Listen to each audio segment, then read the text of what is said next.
எங்கள் சித்தப்பா வீட்டில் அவங்க பையனோட செகண்ட் குழந்தைக்கு இன்றைக்கி பெயர் சூட்டு விழாங்க.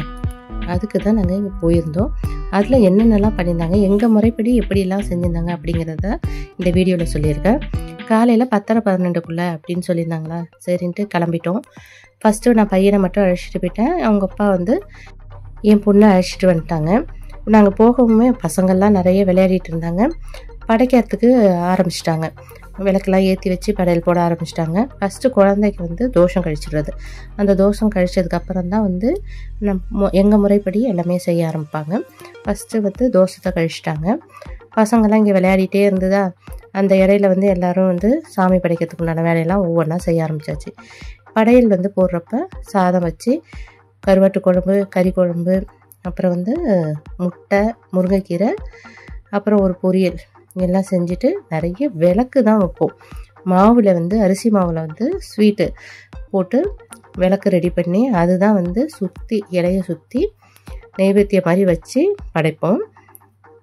இங்கே எங்கள் அம்மா தான் விளக்கெல்லாம் ஏற்றிட்டு இருக்காங்க. அப்புறம் இந்த காதால கருவமணி, அப்புறம் காப்பு, வெள்ளி காப்பு, தங்க காப்பு, வேப்பிலை காப்பு எல்லாமே போட்டு அந்த படியில் போட்டு வச்சுருப்பாங்க. அதோடு சேர்த்து அந்த காதால கருவமணி எல்லாத்தையுமே போட்டுட்டு அதை குலுக்கி செய்வாங்க ஒவ்வொரு தடவையும். அதை நீங்கள் கரெக்டாக வீடியோ பார்த்துட்டே வந்தீங்கன்னாக்கா உங்களுக்கு தெரியும். இப்போ விளக்கெல்லாம் ஏற்ற ஆரம்பிச்சிட்டாங்க. நான் வீடியோ எடுக்கிறதுனால இந்த வேலையில் நான் செய்யலை. அப்புறம் எங்கள் பாப்பா வீடியோ எடுக்க ஆரம்பிச்சிருச்சு. ஒரு இலையை வச்சு அது மேலே இந்த விளக்கு, நட்சத்திர விளக்கை ஏற்றி வச்சுட்டாங்க. சைடில் கொழுக்கட்டை இல்லாமல் இதே அரிசி மாவில் கொஞ்சம் கொழுக்கட்டையும் செஞ்சுருவாங்க. இப்போ குழந்தையும் அம்மாவும் உட்கார வச்சாச்சு. உட்கார வச்சுட்டு இதுக்கு சூடம் காட்டி அதுக்கப்புறம் அந்த குழந்தைக்கும் காட்டி பேச்சாய்க்க படைக்குவாங்க. ஏன்னா அதுதான் நமக்கு சின்ன குழந்தைலாம் பிறந்ததுன்னா அதுக்கு தான் காவல் தெய்வமாக இருக்கும் இல்லையா. ஸோ அதுக்கு தான் இந்த படையல், இந்த 16 படையல் அதுக்கு தான் ஃபஸ்ட்டு போடுவாங்க. போட்டுட்டு குழந்தைக்கு ட்ரெஸ் மாற்றி விடுறதுக்காக அம்மாவும் குழந்தையும் கிளம்பிட்டாங்க. இப்போ கொடுக்குறாங்க. அந்த காதால கருவமணி, காப்பு, வேப்பிலை காப்பு, இந்த காப்புலாம் போடுவாங்க இல்லையா, அதெல்லாம் போட்டு குலுக்குன்னு குலுக்கிட்டு அந்த குழந்தை காதில் விழுற அளவுக்கு குலுக்குவாங்க.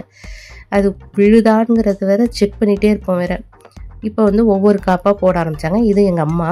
ஃபஸ்ட்டு வேப்பிலை காப்பு போடுறது எங்கள் அம்மா. இப்போ வேப்பிலை காப்பு கைக்கும் போடுவாங்க, காலுக்கும் போடுவாங்க. அப்போ தான் இந்த துஷ்ட சக்தி எல்லாமே போயிடும். குழந்தை பிறந்தப்ப தீட்டுன்னு சொல்லுவாங்க இல்லையா, அதெல்லாம் கழிஞ்சு போகும். அதுவும் இல்லாமல் இன்ஃபெக்ஷன் ஆகாது பசங்களுக்கு, அதனால வேப்பிலை காப்பு போடுவாங்க.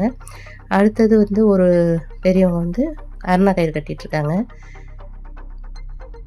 சித்தி தண்டை போடுறாங்க. இது என்னோட பெரிய சித்தி, பெரிய சித்தப்பாவோட ஒய்ஃபு. அவங்க கொலுசு போட்டுட்ருக்காங்க. அடுத்து காதால கருவமணி, அதாவது கருப்பு கலரில் வளையல் இருக்கும் இல்லையா, அதை குழந்தைக்கு போட்டாக்கா டிஸ்ட்ரி படாது அப்படிங்கிறதுக்காக அந்த கருப்பு கலர் வளையல் போடுவாங்க.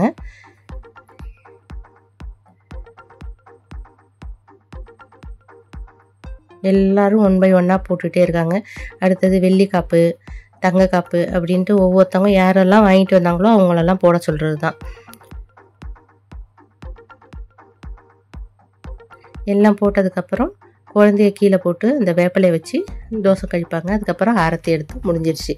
இது படையல். ஃபஸ்ட்டு படையல் முடிஞ்சிருச்சு. இதுக்கப்புறம் தான் பெயர் சூட்டு விழா.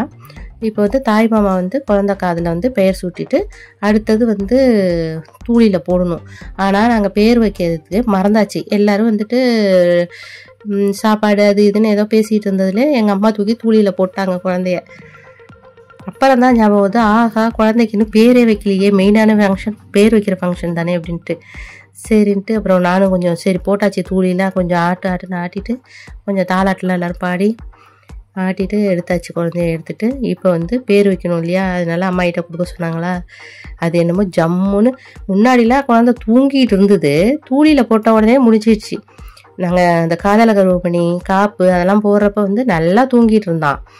இப்போ தூளியில் போட்டு ஆட்டுறப்ப எல்லா குழந்தையும் தூங்குவோம், அப்போ தான் அது முழிச்சுதே. இது கூட நல்ல ஐடியாவாக இருக்கே அப்படின்னு சொல்லிட்டு சிரிச்சிட்டு இருந்தோம். இப்போ தான் பெயர் சூட்டு போகிறாங்க. குழந்தைக்கு பேர் ஹர்ஷன். தாய் மாமா 2 பேரையும் கூப்பிட்டு குழந்தைக்கு பேர் சொல்ல சொன்னாங்களா. ஹர்ஷன் 3 தடவை சொல்லி பெயர் சூட்டியாச்சு.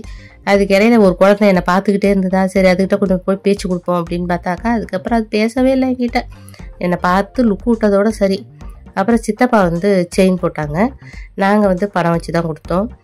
எல்லா மொய்யெல்லாம் முடிஞ்சதுக்கப்புறம் குழந்தைக்கு வந்துட்டு தாய்ப்பாலை கொஞ்சம் சொரசம் பண்ணி கொடுப்பாங்க. அதாவது டிஸ்ட்ரிலாம் பட்டிருக்கும் இல்லையா, அதெல்லாம் வந்து கிளியர் ஆகணும் அப்படிங்கிறதுக்காக கொஞ்சம் சொரசம் பண்ணி தாய்ப்பாலை கொடுப்பாங்க. அதை கொடுத்துட்டு இருந்தாங்க.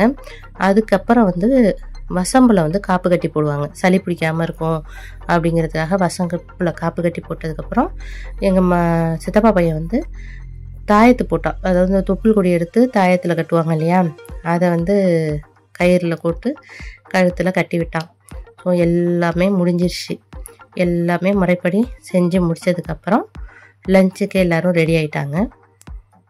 ஆனால் அந்த குழந்தை வந்து சமத்தாக இருந்தது, அழலை கொள்ளலை, ரொம்ப கூட்டமாக இருந்தது, சத்தமாக இருந்தது, எதுக்குமே அது ரியாக்ஷன் காட்டவே இல்லை. நல்லா தூங்கிட்டு இருந்தது. தூளியில் போட்டதும் முழிச்சுக்கிச்சு. பரவாயில்ல, நல்ல பிள்ளையா இருக்கேன்னு கூட நாங்களாம் பேசிக்கிட்டு இருந்தோம். சமத்தா எப்படி பார்க்குது பாருங்கள், முடிச்சுக்கிட்டு அவங்க பாட்டி மடியில் படுத்துக்கிட்டு அப்படி பார்க்குது எல்லாரையும். என்னடா நடக்குது இங்கே அப்படின்னு யோசிச்சிட்ருக்கு. அதுக்கப்புறம் எல்லாம் முடிஞ்சதுக்கப்புறம் சாப்பாடு தான். இன்றைக்கி வந்து நெய் சாதமும் மட்டன் கிரேவி, அதுக்கப்புறம் சிக்கன் 65 போட்டு ஒரு பெரிய தடபுடல் விருந்து நடந்தது. அதெல்லாம் முடிச்சுட்டு சாப்பிட்டுட்டு நாங்கள் வந்து வீட்டுக்கு வந்தாச்சு. நான் பொண்ணை அழைச்சிட்டு வந்துட்டேன், பையனை வந்து அவங்க அப்பா அழைச்சிட்டு வந்துட்டாங்க. சாப்பிட்டுட்டு அப்படியே வீட்டுக்கு வந்துட்டு ரெஸ்ட் எடுத்தாச்சு. அவ்வளோதான். தேங்க்ஸ் ஃபார் வாட்சிங்.